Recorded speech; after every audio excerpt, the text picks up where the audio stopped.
இவங்க எல்லாருமே எல்லா சேனல்ஸுமே வந்து first N friends and family அப்படின்னு தான் சொல்லணும். ஏன்னா அங்கேருந்து தான் நான் இங்கே வந்திருக்கேன் இன்றைக்கி.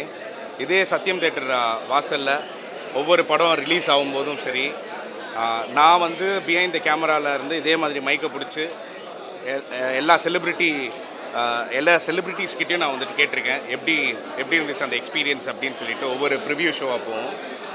ஆனால் இன்றைக்கி அதே சிவகார்த்திகேயன் அண்ணா சொன்ன மாதிரி தான் அதே சத்யம் தேட்டர் உள்ள என்னோடய படமும் பிக் ஸ்க்ரீனில் வந்திருக்கு. ரொம்ப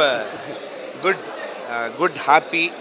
இதுக்கு மேலே அதான் ஒரு கனவுகளோடு ஓடுவோம்ல, அந்த மாதிரி ஒரு ஸ்டார்ட் தான். என்னோடய ஃபஸ்ட் ஃபிலிம், அந்த ஃபிலிம் ரிலீஸ் ஆகுது. எத்தனையோ படங்கள் இருக்குது. அன்ஃபார்ச்சுனேட்லி நம்ம நிறைய கதைகள்லாம் கேட்டிருக்கோம், நடக்காமல் போயிருக்கலாம். அதை தாண்டி அந்த படம் வந்து ட்ராப் அவுட் ஆகிருக்கலாம்.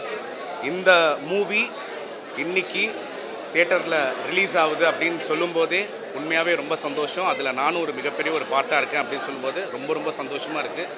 யூடியூப்லேருந்து, டெலிவிஷன்லேருந்து இப்போது அடுத்ததாக ஆக்டிங்குள்ளே என்ட்ரு ஆகியிருக்கேன். ஸோ உங்களோட ஆதரவு, உங்களோட லவ் எல்லாமே தேவைப்படுது. நாட் ஓன்லி ஃபார் மீ, இந்த எல்லா டீமுக்கும் உங்களோட லவ் அண்ட் சப்போர்ட் கொடுங்க.